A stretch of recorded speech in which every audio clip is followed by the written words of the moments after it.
early 1977, there was a movie that came out that was called Come Back Charleston Blue. My dad name is Charles. Mom named me Charleston. So when I come home from the hospital, Unc's lifestyle, he's the only boy amongst three girls, and he's the oldest. And so, that was his favorite movie. He gave me that name, Blue, Charleston Blue, and so it kind of stuck with me throughout life. Uh, I grew up under, my first 5, 6, 7 years of life, man. There's a lot of exposure to Uncle Wayne. My mother was a teenage mother. She had my brother at 15, had me at 17. My dad was a square guy, right? He was a square nigga. He went to the Navy. Then he got a job working within government. My mother was a teenage mother with a lot of ambition. Uh, and so she landed a job at General Motors in the early 80s, 81, 82. Oh, the good And years. so, yeah. And so our lives kind of went from rags to riches, seemingly like overnight for me because I was so young. Uh, but Uncle Wayne was a very pivotal male figure Crash Out growing up Club. because he was mom's only brother. My granddad owned a barber shop over on the south side of Fort Worth, in a very uh, over off Allen and Hattie and Betsy. And if anybody from Fort Worth, they know what I'm talking about. And so the name of the barber shop was called Chopping Block, and everybody hustled outside and around that barber shop. And so I was always able to go and sit around other men and see the early hustlers from the late 70s, the early 80s. I got to see the guys who pushed the crack out into the streets. I got to see my granddad also. He worked at the bus barn, which the bus barn, that's the buses for the schools. So he had all the women at the bus barn. He had some selling pussy, he had some boosting clothes. So both my granddad and both my uncle, man, was real good with ladies. My mother is a very a strong black woman who's highly respected in the streets as well. My grandfather is one of the founders and one of the originals of this big. Back then, it was like a social club. It's called the Dappers, and it was a bunch of dapper gentlemen who dressed real well. And so I come from dapper men. I come from men who pimped. The significance about my uncle was he was what they would call a gorilla pimp. He was very abusive. Yeah. He beat women, and so I grew up believing that some of his prostitutes were my aunts. You know how they say that's your auntie, that's your Aunt Sharon. They didn't say that's his hoe, they say that's your auntie. So I grew up seeing them as aunts, right? So when I wake up at night, mom got a room for her big brother. He coming through with trash bags full of money, and so I got to see things that most children shouldn't see early on. Waking up in the middle of the night, man, hearing my uncle jump on who I thought at the time was my Aunt Sharon, and having to go to school 2, 3 hours later, seeing her with the black eye. You learn to either become that kind of person or you learn to defy being that kind of person, man. And so growing up around women, I never wanted to be the one to inflict the pain. So I never vowed to be the one to slap around, and my uncle was vicious, man. He'll beat her in a minute. But it also left a certain a factor of intimidation that I had toward my uncle, where I couldn't, that's a side that prevents you from bonding, man, with your dad or with your uncle or whomever you see abusing people. And so I saw that growing up, man, and I had an older brother. He nor I never been spanked by a man. We never been disciplined by a man. We always got to see the negative elements. The drunk man, the hustler man, the wife beater, the woman beater, the cheat man. So we never saw the doctors. We never saw the lawyers. We never saw the faithful husbands. I never seen a man get up and go to work. All I ever seen was mom get up and go to work. So growing up, in my young and impressionable mind, I didn't know men work because I never seen a man get up and go to work. Damn. Yeah, that's deep, homie. That's deep. You know, I had my mother. She was very loving, very nurturing. She was a woman. You sound real humble, LW. Right, so she didn't lie. She taught us to do right because right is the right thing to do. She never condoned our wrongdoings. So she tried to teach us right, but because man, the negative elements that you see from your culture, your mom's brothers, your mom's cousins, spending the night over your homeboys' houses. So all the negative elements that you get exposed to, and you don't have anything to correct it. You don't have anything to rebut it. Yeah. You don't have anything to compare to, right? So you embrace it. When you cut on the television propagates what we see in our homes, right? If we watch a good movie, if we watch a good show on TV, man, we don't see a nigga that kick a bitch ass, right? Mm-hmm. We know an uncle that kick a woman. We got homeboys who up on women, but we don't say anything. It's propagated in television through imagery, through sight, and then it's solidified through the music. So as a kid, man, you see Uncle Joe, he whoop women. Uncle Wayne, he whoop women. Mom's cousin Jeffrey Naki, they whoop women. You never see a man that's faithful to a woman. You see what I'm saying? So all the negative shit. Yeah, I get all the negative shit. And so, and mom is trying to teach us this. Boy, where you get this from? Oh, this girl bought it for me. Boy, give it back to her. So, mom is saying things like, if you go to a woman's house, this is what mom's trying to teach a nigga. If you go to a woman's house and you open her icebox, you've used electricity.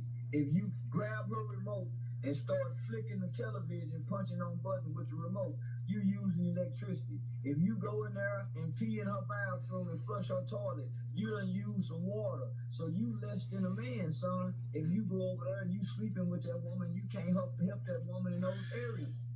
So that's what mom is saying, right? Trying to teach us not to be the type of niggas, for one, to be sour and lazy and to be dependent upon women.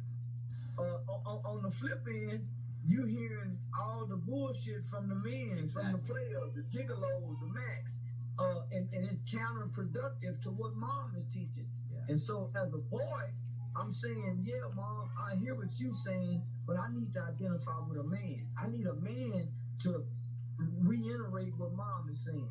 So what mom is saying falls on deaf ears because I got the man that I see, and then I got the music that I hear, and I got the movies that I watch to make mom say, no, I don't want what mama talking about. Mm-hmm. Yeah, this life is a little more interesting over here. Yeah. I want to take a quick minute to ask you to hit that like button if you have not already. Yes, that means you listening right now. Hit that like button if you're enjoying the content so far. It really helps out the channel. And if you want similar content like this, please hit that subscribe button and join Dusty Vision TV. Shout out to him. Now, back to our regularly scheduled program. Every man, as far as in my immediate family, has gone to prison. Damn. Yep. So with that aspect, you start noticing these things when you become, say, pre-adolescent, right? Mm-hmm. 11, 12, 13, 14. You can start to decipher and kind of make more of an understanding of what grown folks are saying. Mm-hmm. You start realizing that Aunt B went to jail for stealing. You start realizing who mama, you know what I'm saying? So you can start rationalization because of brain development at that stage. So pre-adolescent is normally when the teens start getting a smart mouth, peer pressure and what your friends think starts to become a greater role than what your parents say to do. So you start kind of what they say, smelling your piss, right? Yeah. So by the time I get to adolescence, just about every man in the family done gone to prison. You got the crack era, right? So as they coming back from prison, nobody saying nothing bad about prison. It's almost a badge of honor. Say, it ain't no almost. Yeah, it is, and they can celebrate it more. They can celebrate it more when they get home too. You know. Say that I'm about to take you to that. So as a kid, we see that. I noticed how the family treated Uncle Wayne. Uncle Wayne pull up in that Rolls Royce. He gonna have them suits on. He got them pretty high yellow women, man, everybody, and he got the briefcase with the money in it, with the gold chain. I'm seeing how when he come around, how the other family members and everybody in the community responds to him, compared to how they respond to Uncle Curtis, who's struggling to keep the blue collar job. Yeah. As kids, we see how they treat the dope dealing uncles compared to the uncle that ain't be kicking the ass. So you start taking note of what kind of man you want to be early on as a boy. So if you don't never get to see no man, what characteristics and what traits do you begin to take on as a boy? The shit you see on television. Yeah. So as a kid, so I'm 12, I'm noticing the difference between high school graduation parties, and welcome home prison parties. Big difference, yo. I'm starting to notice this at the pre-adolescent stage, right? Prison parties are popping when they get out. Oh man, the whole community, the whole neighborhood come out for the welcome home party, but for the graduation party, it ain't that popping. Nope. So and notice what I keep saying. I keep saying in my young, impressionable, because young minds are very impressionable. It's easy to impress a young kid's mind. It's easy to persuade. It's easy to mold it. So all I'm seeing is, man, when the guys come home from prison, man, it's like a wow. So when I'm at recess in 6th grade, and all the other kids, they running, playing soccer, they playing grab ass with the girls, nigga, I'm over there playing thug. I'm talking about what kind of party I'm gonna have when I come home from prison, like so and so. So so as I'm seeing that, certain movies is starting to come out. So we're getting away from movies like House Party, Colors, Boys in the Hood, yeah, man, it's we got society. Colors, boys. So these type of movies now are starting to come out, and it's being introduced to us in culture. So when you say a badge of honor, it became a badge of honor, homie. And even right now today, as a 43-year-old man, I sometimes feel like I missed out on something by not going to prison. I feel like a nigga got the ups on me, because he can always see his shit. Nigga, you ain't made it on such and such, y'all. Nigga, you couldn't have made it on. He got that on me. So it makes me feel less macho. Yeah. So what I had to do, I had to go root my identities, homie, and something else that didn't revolve. It didn't have to do with a detriment, right? And that's fatherhood. Yeah. Most black men's identity is rooted in the bravado stripes of having to commit crime, selling dope, or being in the streets. So I got that from childhood. So it wasn't nothing for me. It wasn't nothing for me when I got arrested not to go. I didn't care about going to juvenile, because I'm getting my badge of honor. I'm getting my stripe. Yeah, it's like freshman year in college or something. I want to take a quick minute to ask you to hit that like button if you have not already. Yes, that means you listening right now. Hit that like button if you're enjoying the content so far. It really helps out the channel. And if you want similar content like this, please. Crash Out Club, yeah, to subscribe to Crash Out Club TV. Now, back to our regularly scheduled program. Popcorner's white cheddar flavor. Cherry-like popcorn,